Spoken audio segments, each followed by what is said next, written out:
Business Law Pas FM bersama Dr. Ricardo Simanjuntak SH LLM. Mitra bisnis, kali ini kita akan membahas satu topik yang sangat menarik dan sangat baru sebenarnya dalam dunia hukum sebagai satu yang dapat ditransaksikan, yaitu carbon trading. Artinya transaksi jual beli karbon. Kenapa ini menarik? Karena karbon itu sebenarnya merupakan gas buang atau sisa hasil dari satu aktivitas produksi. Nah, zaman dulu ya ini kategorinya sebenarnya sampah produksi nih.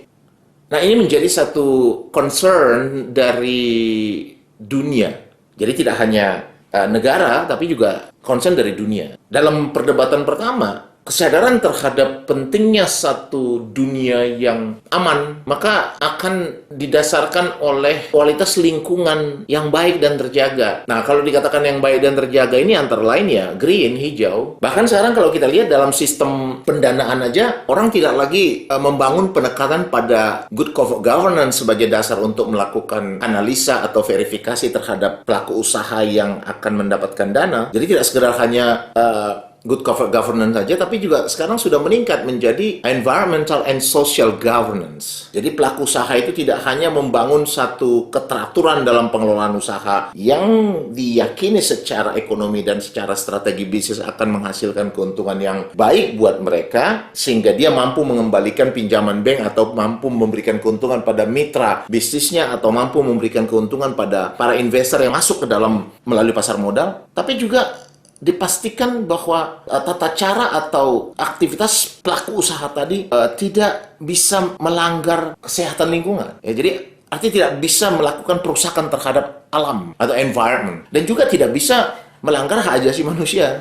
Jadi environment and social, dua ini menjadi satu kajian dari para investor atau financial facilitator untuk memberikan dukungan ataupun bantuan finansial ataupun fasilitas pinjaman. Nah, ini memang memberikan satu persoalan yang tidak mudah gitu ya. Misalnya contohnya kalau aktivitas perkebunan gitu, seperti kelapa sawit, karet. Nah, ini kan adalah aktivitas yang sangat berhubungan dengan perluasan lahan, sehingga terjadi penebangan, sehingga terjadi pengurangan pada wilayah-wilayah hijau hutan. Lalu juga aktivitas manusia yang semakin bertambah, yang membuat pentingnya kehadiran perumahan infrastruktur yang juga mengurangi hutan, atau juga ya aktivitas-aktivitas energi yang membutuhkan batu bara, atau perusahaan-perusahaan tambang ya, di mana selain dia menghasilkan bahan-bahan bakar yang memberikan kontribusi terhadap pencemaran alam, juga melakukan perusakan terhadap alam. Nah, hal-hal seperti ini menjadi bagian yang membuat dunia semakin concern bahwa pengendalian alam atau pengendalian iklim itu ternyata tidak merupakan kepentingan dari masing-masing negara atau kepentingan dari masing-masing pengusaha di wilayahnya, tapi menjadi kepentingan bersama dunia. Kenapa? Karena iklim atau udara ini dia tidak punya batas, ya. Jadi udara itu bergerak, iklim itu bergerak dan memberikan pengaruh terhadap dunia secara keseluruhan. Jadi ini membuat memang pembicaraan tentang itu pengendalian iklim dunia itu tidak merupakan komitmen dari masing-masing negara dalam kepentingan masing-masing, tapi menjadi komitmen global di mana negara-negara di dunia melalui kesepakatan atau konvensi ya membangun pola dan tata cara penyelamatan dunia. Ya, kalau kita lihat seperti protokol Kyoto dan yang terakhir menjadi dasar dari upaya pengembangan atau penguatan dari komitmen dunia untuk bisa menyelamatkan iklim dunia ini kepada situasi yang lebih sehat, itu kita lihat kemarin dari Paris Convention. Nah, memang kalau kita lihat dari sisi hukum, ini cukup menarik. Kenapa? Karena carbon dioxide ini ya tidak mempunyai bentuk. Nggak bisa kita lihat bentuknya, nggak ada juga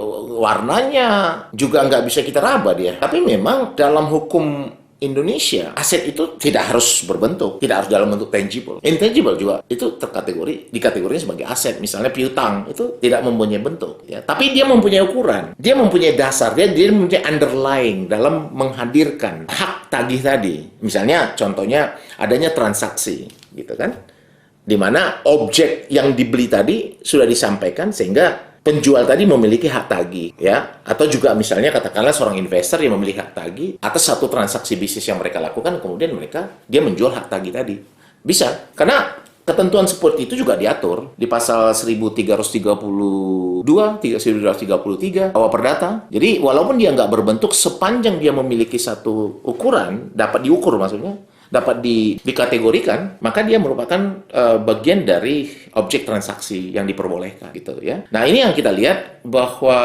karbon dioksida ini merupakan sisa industri yang pola awalnya dibangun melalui seruan untuk masing-masing negara memperbaiki proses produksinya sehingga itu emisi gas rumah kaca tadi atau emisi karbon tadi itu bisa diperkecil, which dalam posisi seperti itu, ketika itu perdebatannya adalah negara-negara berkembang yang oleh negara-negara maju disuruh untuk memelihara hutannya, protes, kan?